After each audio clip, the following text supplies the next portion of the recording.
김명호 집사입니다. 베드로전서 4장. 그리스도께서 이미 육체의 고난을 받으셨으니 너희도 같은 마음으로 갑옷을 삼으라. 이는 육체의 고난을 받은 자는 죄를 그쳤음이니 그 후로는 다시 사람의 정욕을 따르지 않고 하나님의 뜻을 따라 육체의 남은 때를 살게 함이라. 너희가 음란과 정욕과 술취함과 방탕과 향락과 무법한 우상 숭배를 하여 이방인의 뜻을 따라 행한 것은 지나간 때로 족하도다. 그러므로 너희가 그들과 함께 그런 극한 방탕에 다름질하지 아니하는 것을 그들이 이상히 여겨 비방하나 그들이 산자와 죽은 자를 심판하기로 예비하신 이에게 사실대로 고하리라. 이를 위하여 죽은 자들에게도 복음이 전파되었으니 이는 육체로는 사람으로 심판을 받으나 영으로는 하나님을 따라 살게 하려 함이라. 만물의 마지막이 가까이 왔으니 그러므로 너희는 정신을 차리고 근신하여 기도하라. 무엇보다도 뜨겁게 서로 사랑할지니 사랑은 허다한 죄를 덮느니라. 서로 대접하기를 원망 없이 하고 각각 은사를 받은 대로 하나님의 여러 가지 은혜를 맡은 선한 청지기 같이 서로 봉사하라. 만일 누가 말하려면 하나님의 말씀하는 것 같이 하고 누가 봉사하려면 하나님이 공급하시는 힘으로 하는 것 같이 하라.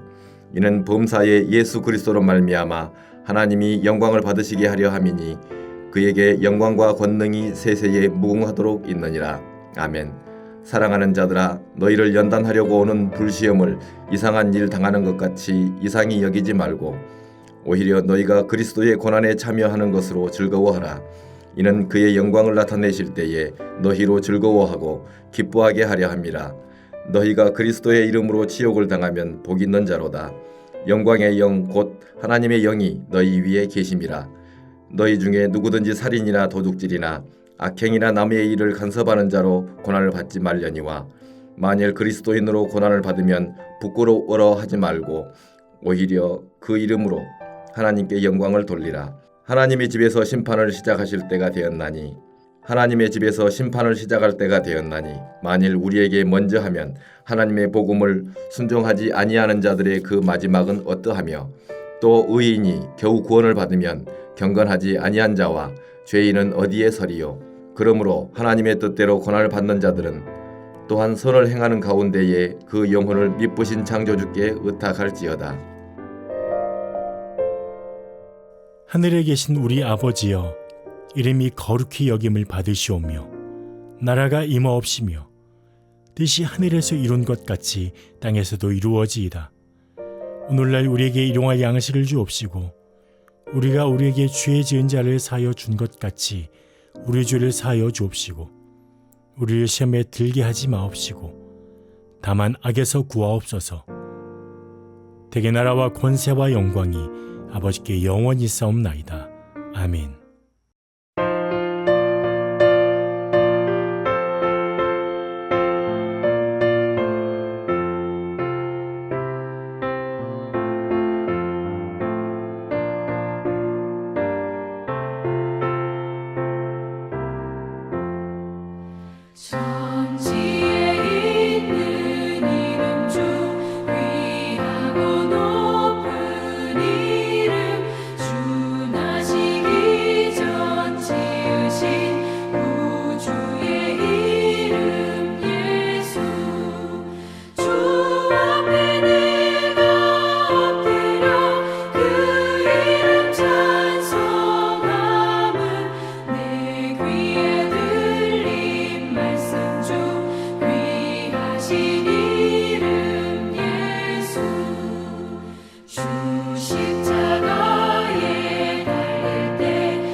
사랑하는 성도 여러분, 오늘도 말씀과 함께 하나님의 은혜가 가득하기를 주의 이름으로 축복합니다.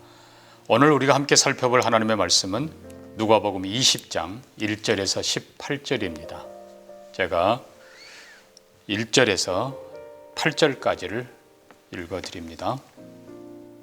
하루는 예수께서 성전에서 백성을 가르치시며 복음을 전하실새 대제사장들과 서기관들이 장로들과 함께 가까이 와서 말하여 이르되 당신이 무슨 권위로 이런 일을 하는지 이 권위를 준 이가 누구인지 우리에게 말하라. 대답하여 이르시되 나도 한 말을 너희에게 물으리니 내게 말하라. 요한의 세례가 하늘로부터냐 사람으로부터냐? 그들이 서로 의논하여 이르되 만일 하늘로부터라 하면 어찌하여 그를 믿지 아니하였느냐 할 것이요 만일 사람으로부터라 하면 백성이 요한을 선지자로 인정하니 그들이 다 우리를 돌로 칠 것이라 하고 대답하되 어디로부터인지 알지 못하노라 하니 예수께서 이르시되 나도 무슨 권위로 이런 일을 하는지 너희에게 이르지 아니하리라 하시니라. 아멘. 우리는 본문을 이해하기 위해서 먼저 앞에 19장을 봐야 됩니다. 19장 후반부에 예수님께서 어린 나귀를 타고 예루살렘에 입성하십니다. 아마도 대제사장들과 그리고 백성의 지도자들이 보기에는 아마 예수님께서 어린 나귀를 타고 오는 모습이 우스꽝스럽기도 하지만 많은 사람들이 호산나 찬송 부르면서 그리고 들어오는 그 모습이 아마 요란하다고 생각했을 수도 있습니다. 그런데 놀라운 것은 예루살렘에 들어간 예수님이 헤롯 왕궁으로 가신 것이 아니라 성전에 들어오셔서 날마다 백성들을 가르치고 있다는 겁니다. 그래서 자연스럽게 유대 종교 지도자들과 충돌이 시작되는 것입니다.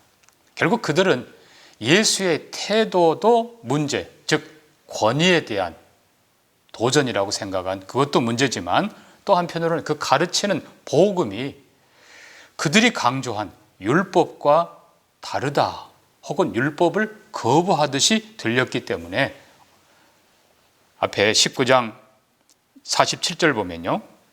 예수께서 날마다 성전에서 가르치시니 대제사장들과 서기관들과 백성의 지도자들이 그를 죽이려고 꾀했다라고 했습니다. 자, 이제 20장 들어가면은 대제사장의 무리가 예수께 와서 묻습니다. 무슨 권세로 성전에서 가르치느냐? 누가 이 권위를 주었느냐? 자, 먼저 이 말의 뜻은 당시 대제사장의 권위가 대단하다는 겁니다. 성전의 최고 책임자입니다. 그리고 유대의 최고 의결기관인, 우리로 말하면 국회입니다. 의결기관인 산헤드린 공회의 의장이었기 때문입니다. 그래서 산헤드린 공회가 대제사장을 추천하고 그리고 로마의 총독이 승인해야 대제사장이 될 수 있었습니다. 한마디로 말하면 당시 대제사장은 정치, 종교에 있어서 유대인 최고의 권력자였다는 사실입니다. 이 권력을 가지고 대제사장이 예수님을 지금 신문하고 있는 것입니다. 무슨 권세로? 그리고 누가 이 권위를 주었느냐? 준 적이 없다는 겁니다. 자기들은. 자, 이 말씀의 본질은 사실 권위의 문제이지만 더 정확하게 들어가면은 누가 성전의 주인인가 하는 것입니다. 여러분, 누가 성전의 주인입니까? 한 걸음 더 나아가서 또 아까 가르침 때문에 예수를 죽이려 했다고 했는데 하나님 말씀의 최종 권위는 어디에 있습니까? 진정한 권위는 세상의 그 어떤 권력으로부터 나오는 것이 아닙니다. 다수가 결의했다고 그것이 권력이냐? 아닙니다. 총독이 임명했다고? 아닙니다. 성전의 진정한 주인은 하나님이십니다. 나아가서 말씀의 주인도 하나님이십니다. 그래서 하나님이 주인되는 교회, 하나님이 주인되는 말씀, 그것이 바른 것입니다. 말씀의 본질은 직책에 달려있지 않습니다. 교황은 교황이란 직위 때문에 무엇을, 그의 가르침은 무오하다고 말합니다. 그럴 수 없습니다. 정반대로 평신도들도 사도행전에 나오는 데살로니가 교회 혹은 베레아 교인들처럼 말씀을 하나님의 말씀으로 믿음으로 받고 성경으로 확인하고 날마다 묵상하며 실천할 때 그것이 진정한 권위와 지혜와 능력이 되는 것입니다. 민수기 22장을 보십시오. 선지자 발람이 하나님의 뜻을 모르고 모압 왕 발락이 불러 그를 부요하게 하려고 불렀을 때 갑니다. 하나님의 뜻도 모르고 가려고 할 때 하나님께서는 비천한 나귀의 입을 열으셔서 발람을 책망하는 것을 봅니다. 모든 권세는 당연히 하나님께 있습니다. 그렇다면 여러분, 하나님께 충성할 때, 하나님께 충실할 때, 그때야 진정 성직자도 권위가 있는 것이며 총독도 권위가 있는 것이며 부모도 하나님의 그 권위에 동참하게 되는 것입니다. 무슨 권위로 하느냐 물었던 대제사장들에게 예수님이 오히려 반문하십니다. 내가 너에게 물으리라. 세례 요한의 그 권위가 하늘로부터냐 사람으로부터냐? 그들이 서로 의논합니다. 하늘로부터라 라고 대답하면 그러면 왜 믿지 않느냐? 책망할 거고, 사람으로부터라 라고 하면 이거는 백성들에게 돌 맞을 소리가 되는 겁니다. 그들은 뭐라고 대답합니까? 우리가 알지 못합니다. 모르세. 참 엄청난 대반전입니다. 여러분, 실상은 대제사장이 예수님께 묻는 게 아니고 마지막 날 예수님이 우리에게 물을 것입니다. 자, 이제 주님은 진정한 대답으로 포도원 비유를 말씀하십니다. 한 주인이 포도원을 만들어 농부들에게 세를 주고 그리고 때가 이름에 그 소출을 받으러 한 종을 보냅니다. 이렇게 때가 이르렀다. 포도원을 만들면 충분히 성숙하고 열매를 맺을 때까지 보통 한 4년 정도를 기다려준다고 합니다. 그리고 그 후에 이제 열매가 나오기 시작하니까 그 열매 소출의 일부를 받으려고 종을 보낸 것이죠. 그러나 이 농부들은 종을 때리고 능욕하고 빈손으로 거저 보냈습니다. 이에 주인은 이번에는 종이 아니라 그의 사랑하는 아들을 보냅니다. 그리고 그들에게 다시 한번 기회를 주는 것이죠. 그러나 농부들은 오늘 본문 보면 서로 의논하고 결국은 상속자인 주인의 아들을 죽이고 그 유산을 빼앗으려고 합니다. 당시에는 지주의 상속자가 죽으면 결국 토지의 우선권을 농부들에게, 소작인들에게 먼저 주었다는 겁니다. 자, 그러나 아들을 죽인 이 농부들을 주인은 용서하지 않았습니다. 주인은 그들을 진멸했고 그 포도원을 다른 사람들에게 맡겼다라고 성경은 표현합니다. 여기 우리가 보면서 서로 의논했다라는 말이 몇 번 강조됩니다. 19장 47절도 그를 죽이려고 꾀하였다. 이것도 실은 의논한 겁니다. 그리고 본문에도 보면은 5절에 서로 의논하여, 또 14절에도 농부들이 서로 의논하여. 사랑하는 성도 여러분, 우리가 정말 의논은 좋은 건데 악을 위한 의논이 아니라 선을 향한 의논이 되기를 간절히 바랍니다. 하나님의 포도원은 성전과 이스라엘입니다. 하나님은 대제사장들과 지도자들에게 성전과 이스라엘 백성들을 맡기셨습니다. 하나님께서는 그들이 하나님께 충성하고 백성들을 잘 섬기기를, 돕기를 원하셨습니다. 그러나 오히려 그들은 백성을 억압했고 착취했고 하나님을 섬기기보다도 자신들의 이익만 취하기에 급급했습니다. 결국 그들은 하나님의 거룩한 집을 강도의 소굴로 만들어 버렸습니다. 다른 말로 하면 그들이 결국 강도들이라는 것입니다. 하나님의 종들이 아니라 강도들이라는 겁니다.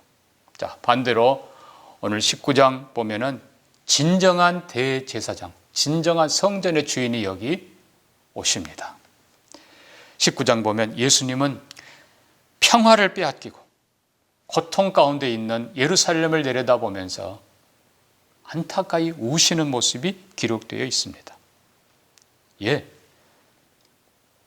백성을 착취하고 성전을 점령하고 강도의 소굴로 만들어버린 그들과 정반대로 오히려 백성을 위해 기도하고 안타까이 여기며 그들을 위해 자기 자신을 내어준 그분이 진정 성전의 주인이시고 대제사장이십니다. 뿐만 아니라 예수님은 이 대제사장들과 서기관, 바리새인들에 의해서 빼앗긴, 아니 변질된 참된 진리를 다시 찾아서 그들에게 율법이 아니라 복음을 가르쳐 주셨던 것입니다. 진정한 진리를 가르친 그분이 바로 교회의 진리의 주인이십니다. 하나님의 주인 되심을 거부하는 자들은 결국 진멸당하게 될 것입니다. 하나님의 주인 되심, 이것이 신앙의 본질입니다. 하나님께 속한 성전, 하나님께 속한 교회, 하나님께 속한 말씀, 하나님께 속한 것들을 소중히 여기고 하나님을 경외하며 하나님의 뜻대로 잘 다루며 섬기는 그들이 진정 하나님의 종들인 것입니다. 이제는 교회가 하나님의 포도원입니다. 그리고 직분자들은 다 농부들입니다. 주의 종들이란 말입니다. 다시 한번 누가 주인인가를 깊이 생각하면서 우리가 아니라 하나님이 주인이시다. 그러나 여러분, 직책이 중요하지 않다는 것 결코 아닙니다. 주인 되신 하나님을 충성되이 섬길 때 그들이 맡은 모든 직책이 권위가 함께하고 하나님의 지혜가 함께하고 하나님의 능력과 하나님의 축복이 함께할 것입니다. 오직 하나님께 충성하고 백성과 많은 사람들을 신실하게 섬기는 우리가 되기를 소망합니다. 같이 기도합니다. 하나님 아버지, 어떤 경우에도 욕심과 이기심으로 주인 되신 하나님과 예수님을 부인하지 않게 하시고 신실하게 하나님을 섬기며 말씀을 따라 충성하는 우리 모두가 되게 하여 주시옵소서. 예수 그리스도가 진정한 성전 교회의 주인이심을 고백하며 오늘도 이제도 건축을 위해 수고하는 우리의 모든 수고와 기도와 헌신이 주님을 신실하게 섬기는 일이 되게 하여 주시옵소서. 모든 권위의 근원은 하나님께 오직 충성하게 하시고 우리가 할 수 있으면 더 많이 의논하되 언제나 선한 일을 의논하고 더 지혜롭게 충성되게 섬기는 우리 모두가 되게 하여 주시옵소서. 감사하며 예수님 이름으로 기도합니다. 아멘.